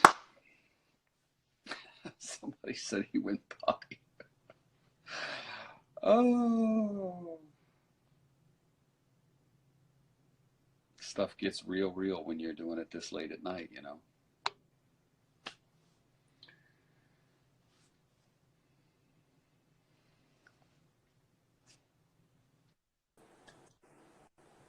Hi, David. Hi, what's your name? Gloria Frank, but I live in Brooklyn and Bergen Beach. Hi, Gloria. Tell me about your new normal. Um, I work in a dental office, and today was my last day. Okay. We're gonna be closed for 2 weeks, and I go shopping, and yesterday I did my pedicure, my manicure, I did my hair. My nail salon is very clean. They haven't ordered clay. They really immaculate. So Gloria, what happened to the social distancing we supposed to be yeah, doing? but it was a few people, and I had my mask, surgical mask, and I also had. I'm good. Trust me, I'm really clean. I observe everything around me. Okay. You make me a little nervous, but okay. Thank you, no, but I'm really careful. I'm OCD. Trust me. I'm No. relaxing. But you do realize with this, it's not about just us protecting ourselves from getting it. It's us protecting other people from getting it from us. I know. Okay. But they clean and they careful. The minute you go inside the salon, they say wash your hands. Yep. And it's really that this place is like amazing. It's really, really, really clean. Okay. All right. And thank you for everything you've done for Puerto Rico. Just took you out. I watched you. With the hurricane, with the earthquake, I'm always following you. Well, Thank you so much, sweetie. Where are you from in Puerto Rico? Not me. My parents they were from Arecibo. Arecibo, and so you're you're a New Eurekan. All my life. And when I go to Puerto Rico a lot, but I have no one there, but I stay in the Condado Vanderbilt. That's my favorite hotel. Isn't that a great hotel? I love it. I used to stay at La Concha, but I switched to the Condado Vanderbilt. And I have a lot of friends there that I know, so I go a lot. And the hotel is really nice. So really nice. So now that you got all fancified, are you going to stay home? Yes, I just gonna go around. Like if I go to Key Food Shop and stuff like that. All right. I just know where to go. Gloria the Rebel, out and about. No, but I'm careful. I work for a dental office. I have to be careful. Yeah. Well, Gloria, but anyway, nice to talk to you. Have a wonderful night. Thank you. You too. Thank you, David. Okay, bye-bye. Thank you. Oh, Lord, I wasn't expecting that. She said, yeah, I went to get a manicure and a pedicure, and oh, Lord. I think Dr. Fauci would give her a demerit.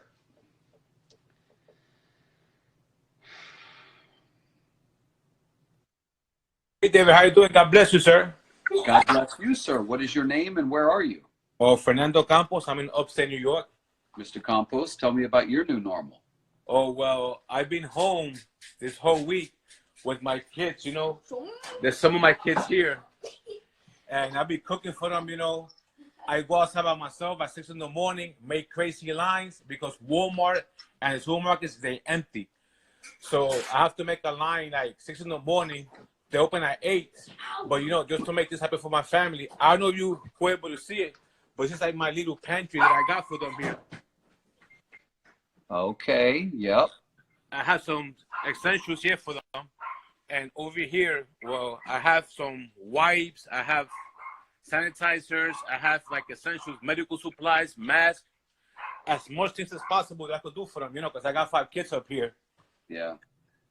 But it's been very rough. It's been like crazy for us up here. Huh?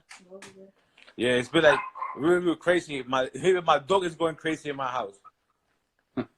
What kind of work do you do? Well, I'm a fire marshal up here. Okay, all right. It's been real rough up here, very rough for us. Are you going to be furloughed or are you still working? Oh, right now, they separate little groups. So I'm the first group that's going to be home for like a week or 2, depending how it goes. Okay. And then I go back out there. And where are you in upstate New York? Middletown, New York. Middletown, New York. Okay. All right. So, and 5 kids, you said? Yes, 5 kids. That's an active house. My oldest is over there cooking over there something, and I got my youngest, she's 2 years old, over in the crib. Well, You one, have right? You have a 2-year-old? Yeah. Bring her down. Bring her down. Bring the baby down. I'm gonna bring her down right now. Bring me the baby. Oh, there she goes. Now I'm not gonna show you.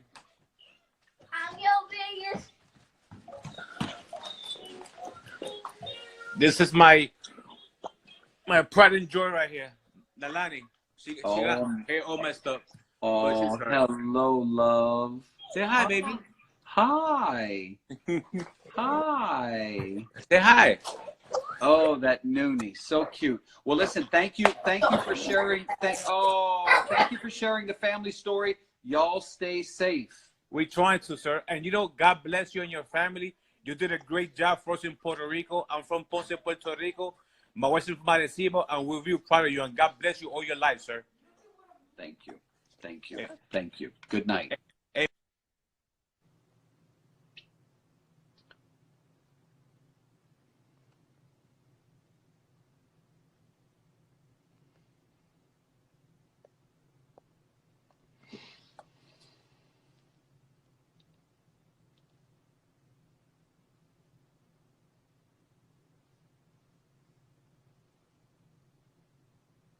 Oh, I guess that didn't work.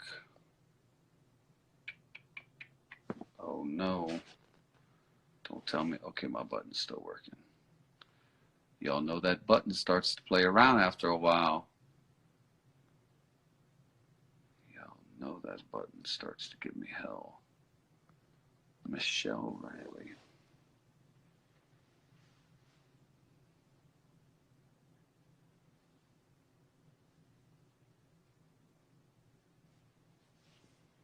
What is going on? That's the second one I tried to bring in, but it's not working. Third time. Somebody different. Hi. Hi. How are you? I'm okay. Thank you for asking. What is your name and where are you? I'm Damaris, and I am in Boca Raton. I look like a mess. Sorry. I didn't think you were going to call me. You have cool hair. Thank you. Thank you. Yeah, I love that. So tell me about your new normal. I've been home for, I want to say like 8 or 9 days. I'm actually 4.5 months pregnant.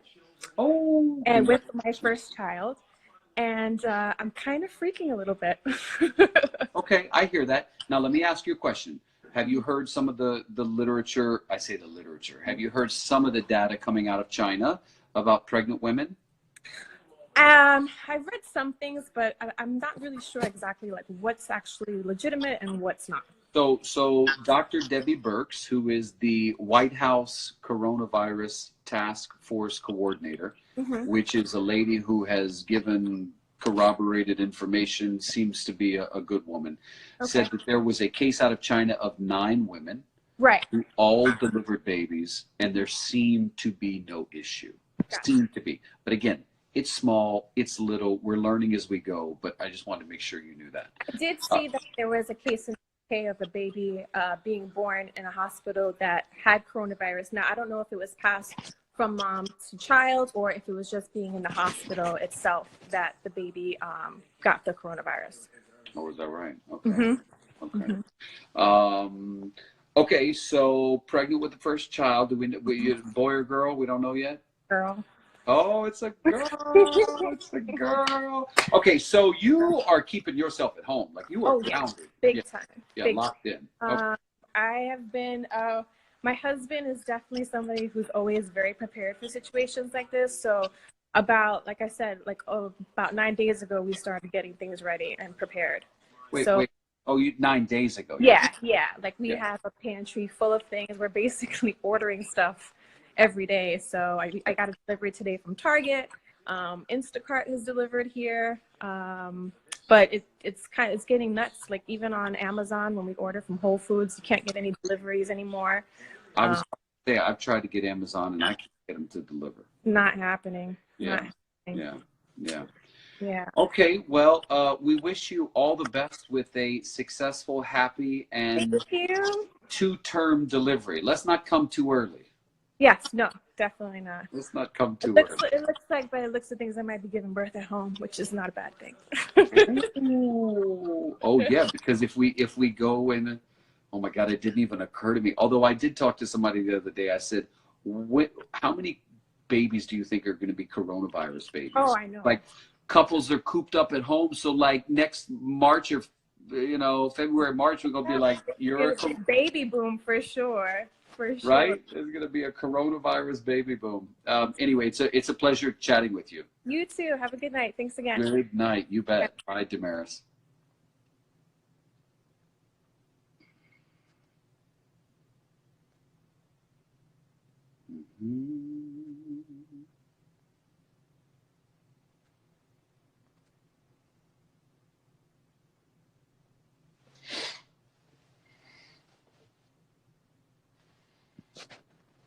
That didn't work.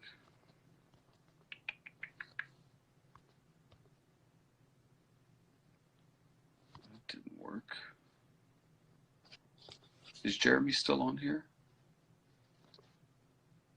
Babe, are you still on here? I was going to tell you to join in.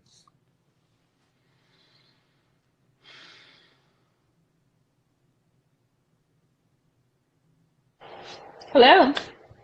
Hi, what is your name? My name is Michelle. Hi, Michelle. It's breaking up just a little bit. I hope we can keep you. So where are you in the world? I'm in New Orleans, actually. Oh my God, you're in New Orleans. You're in my home state. I am. Yes, I am. Oh, I love New Orleans. Listen, they're having they got a real problem there with kids. Oh yeah, there's been a couple of cases, and I feel like I'm trying to not look too much into the media because I feel like sometimes it can make things worse. But it's inevitable not to hear about it, and it's getting to me a little bit emotionally because I'm a very outside person and I like to be out there, and I went yesterday to Audubon Park just to go for a run and feel like something normal. And there's Right. people out there, with their kids, and it just seems very strange to me. Do you think it's a matter of people don't get it or people don't care?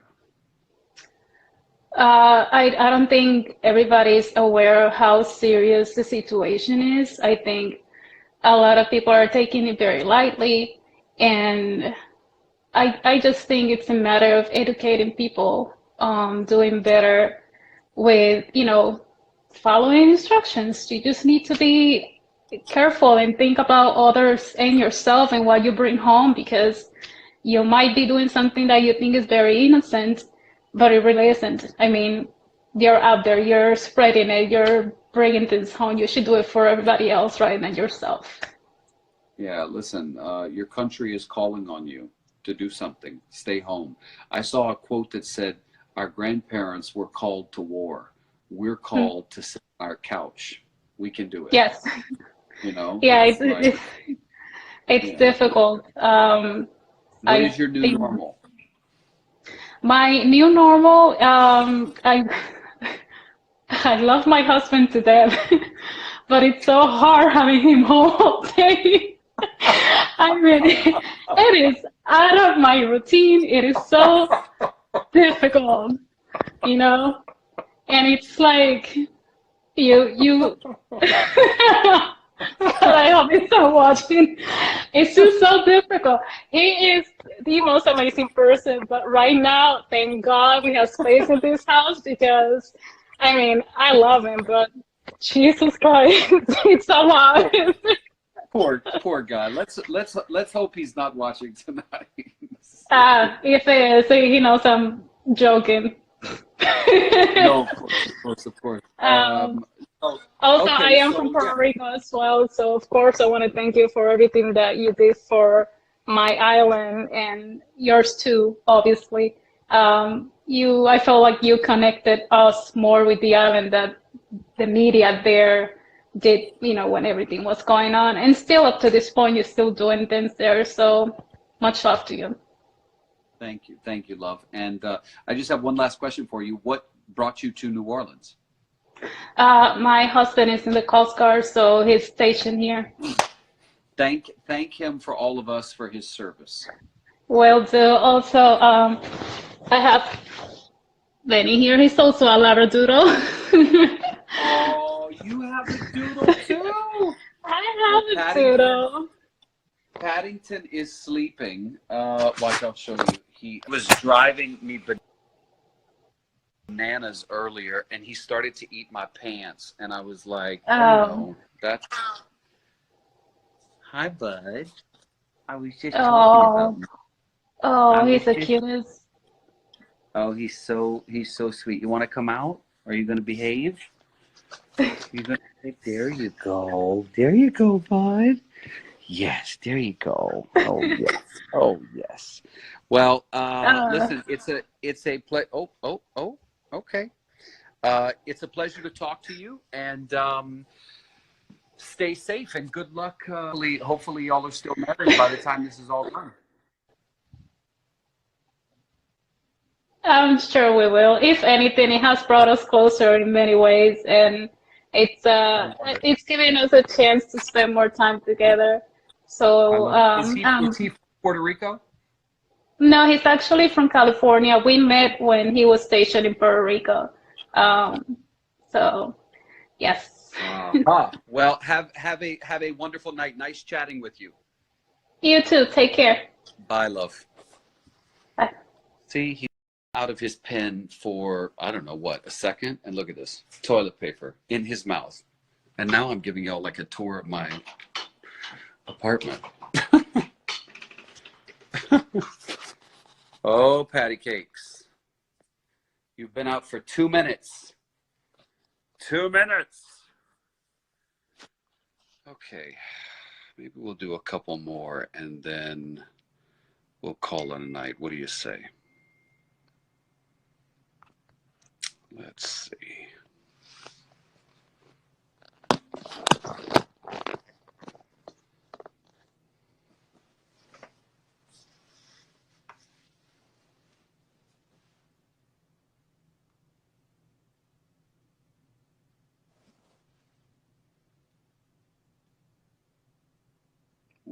Waiting. That's what it says. Waiting.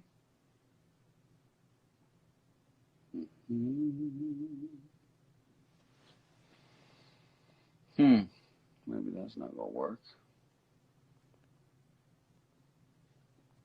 Let's see, Jenny.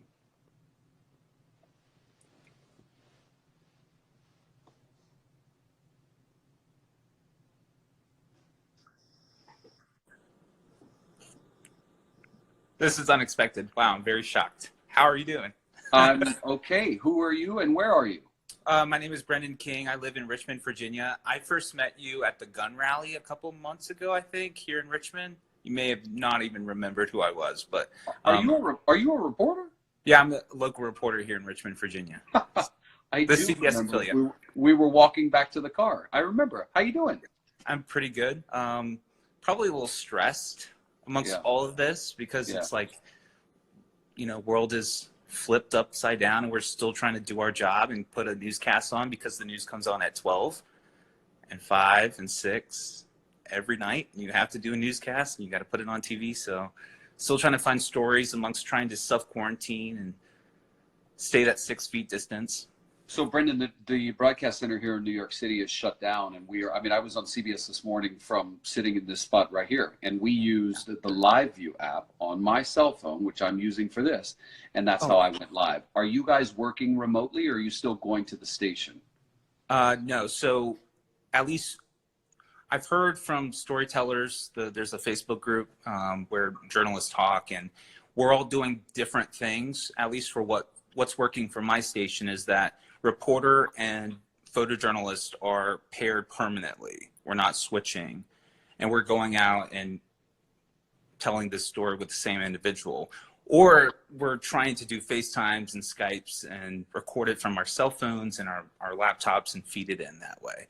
But we're still going out live. We haven't permanently self-quarantined just yet, but I think we're moving to that direction. Not there yet. We're doing the same thing that you just talked about in terms of pairing teams up. So as the lead national correspondent, I'll go back to my lead role next week. I've been in self-quarantine this week.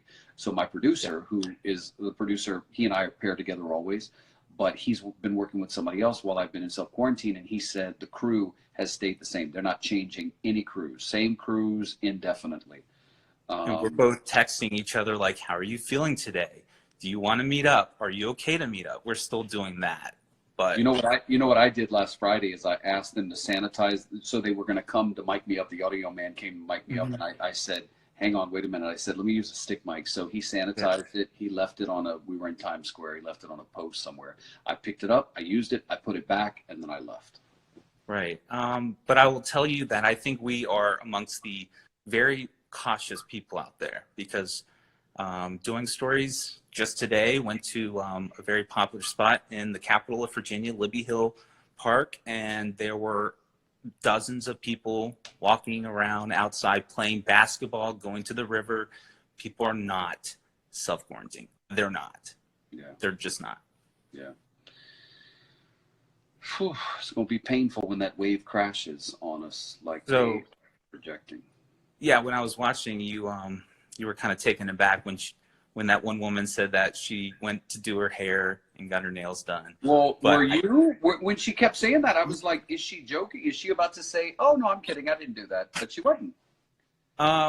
It doesn't surprise me, because there are people that are still not taking this seriously. And in fact, the story I filed today was with a friend of mine who lives in Italy, in Bologna, the northern region of Italy, that has been in self-quarantine since March 8th. Yeah. And she is on day 11 of self-quarantine inside her house. And so she is telling her story today, was on air, of warning Americans, take this seriously, because look at where we are. We're only on day 11 of this. And you have to get a permission slip. You essentially have to print out a permission slip from the government of Italy to be able to leave your house. You have to sign it. And if the officer stops you, then they will ask you, what's your reasoning for going out? Well, my reasoning is to go to the grocery store, the pharmacy, or to walk my dog. And apparently those are okay reasons, but if you're not you don't have that permission, they can arrest you. So is that going to happen here in America? Listen, I don't want to alarm people, but all right. we can Yeah. I don't want to do that. No, and I'm not suggesting you are, but all we can do is look at what is happening and what is arguably heading this way. That's all we can do. It's not about, and for you and I, we're not trying to alarm people. No. We're telling you what Dr. Fauci is saying. We're telling you what Dr. Debbie Birx is saying. I'm telling you what our CBS News medical doctors are saying. Like, we're telling you what the doctors are saying. And I have to tell you, Brendan, I hate watching press conferences that don't involve doctors. The only people I want to hear from these days are doctors. Like, give me the doctors. Right. And we're still we both are living this. It's not like I have friends, unfortunately, that say that this is like a media thing, and I'm like, I don't want to be doing this. You have some of those people. I'm glad I'm not. Oh, absolutely. Yeah, people. I'm glad. I don't think I would be able. I don't know that I have a lot of tolerance for that kind of foolishness. You know, I know how hard we're working, and I know how hard we're working to not be alarmist, but just be informative. So I'm glad I'm not having to mess around with that. Thank you. This has been a pleasure to talk to you. Anything else you want to say? Just stay safe. Just act like you have it and you don't want to give it to anybody else. That's the advice. That's the advice from the doctors. Proceed as if you have it and avoid people and don't let them get close to you. Yeah, because we want to see next year and the year after that. At least I do. Brendan King, nice to talk to you. You as well, David. I appreciate it. Good night. Good night.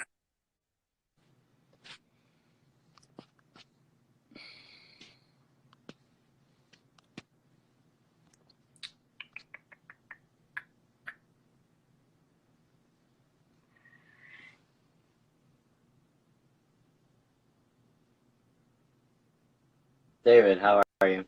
I'm good. What is your name? You are a sight for sore eyes. My name is Manny. A sight for sore eyes. That's a compliment, right? Yes, yes, it is, because my eyes are sore and you are alleviating them. Where are you in the world? I'm in Austin, Texas. Oh, Austin, Texas. Okay. Tell me about the new normal. Not too bad here so far. It hasn't really hit us yet, but people are actually being super cautious. Over here in northern Austin, we're all a bunch of techie people up in the north, Round Rock, the Dell area, Apple campus, PayPal, eBay, that sort of stuff. I'm one of those techie nerds. I'm incredibly fortunate that my job is letting me work from home. Yep. And the whole situation isn't very much too dire for me right now in my family. My wife is able to work from home too. We're incredibly, incredibly, incredibly fortunate. I cannot stress that enough. How seriously do people in Austin seem to be taking it? Actually, pretty seriously, and at least in the northern area, right? You've got the crazies downtown, of course, but even downtown is pretty empty, at least from what I've gathered, you know. I've only gone out twice in the last 10 days. I stocked up pretty well for me and my family. I got twins, little twin boys, twin babies. How old? They're 10 months old. Oh my God, that sounds awesome. Identical boys. So sweet. Super cute. Yeah. Just stocked up on a stupid amount of formula and baby food, and we're hunkering down. We're really just. So obviously you had to do all this planning ahead of time. So had you been following COVID-19 before the U.S. started to really take interest in it? I mean, I talked to one guy who actually lives in Nashville who said, David, I've been following this since January. And I was like, hell, I hadn't even been following this since January. So Yes, I'm as you can imagine, I'm behind a computer all day. I work in tech support. That's all I do. Any sort of downtime, I'm just constantly looking at the news. So yes, I did try to prepare as soon as possible. I would say pretty early on, about 15 days ago or so. if you were to have to go out and get more food, how much do you have to last you?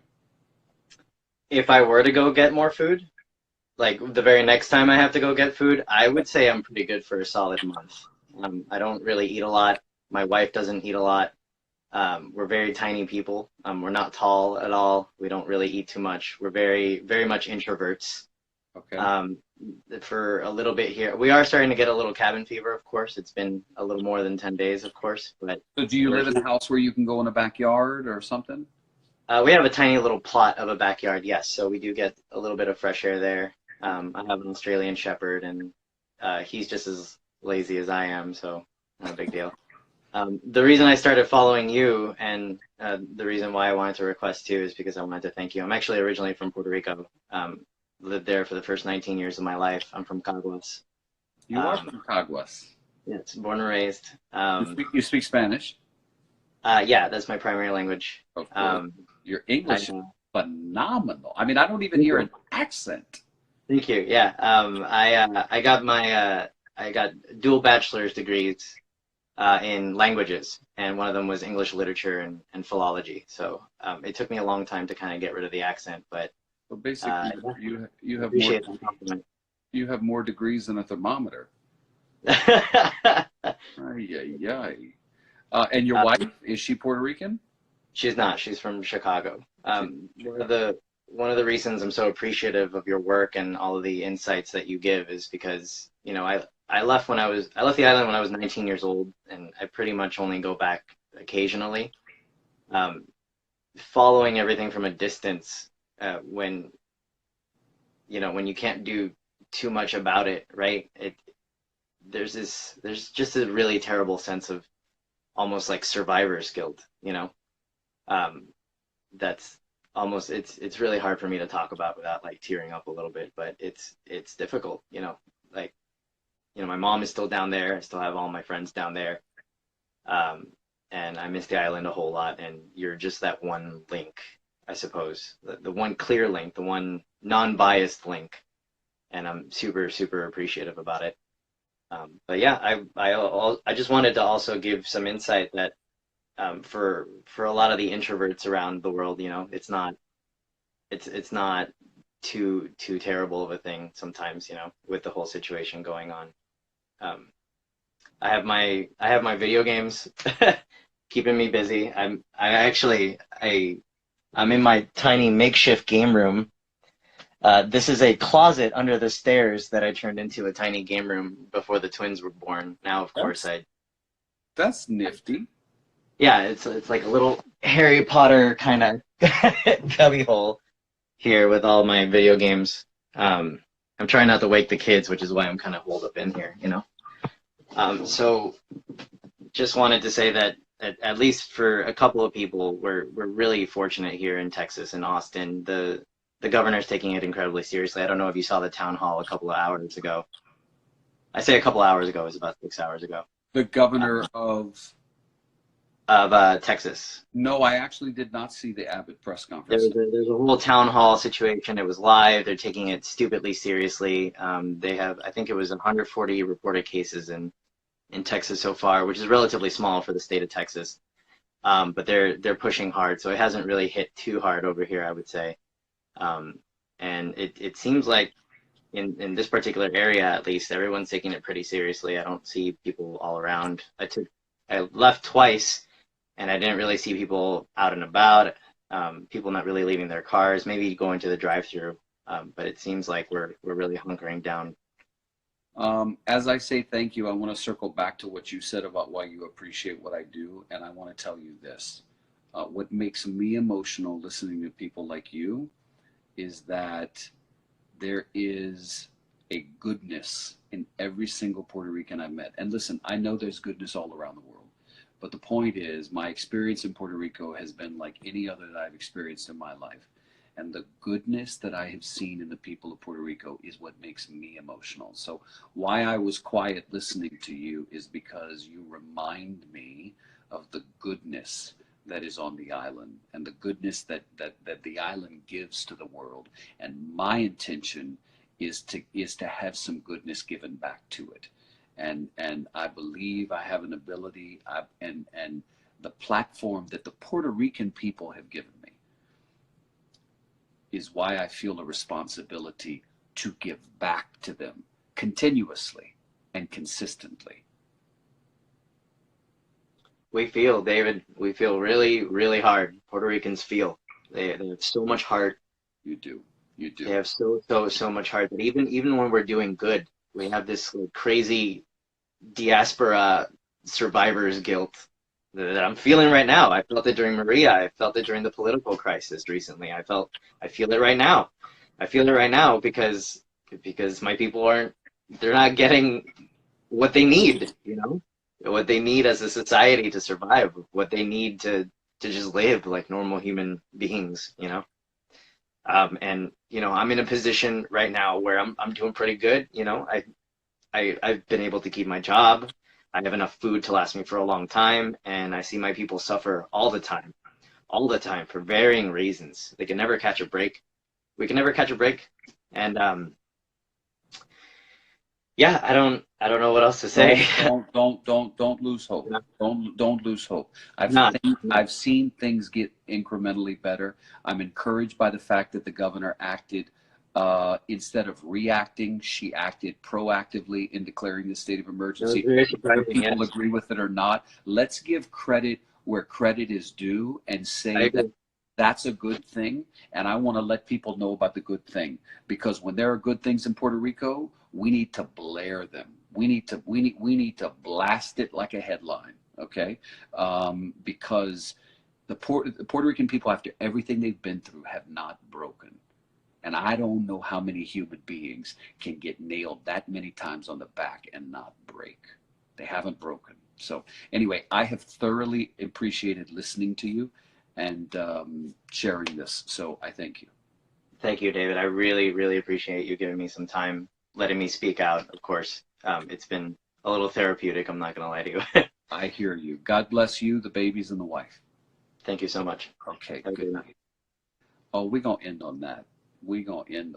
And I love whoever's keeping time. Like, you got 5 minutes, you got 7 minutes. I thank you. And I wish you a wonderful night. I'm going to bed. we'll do it again tomorrow.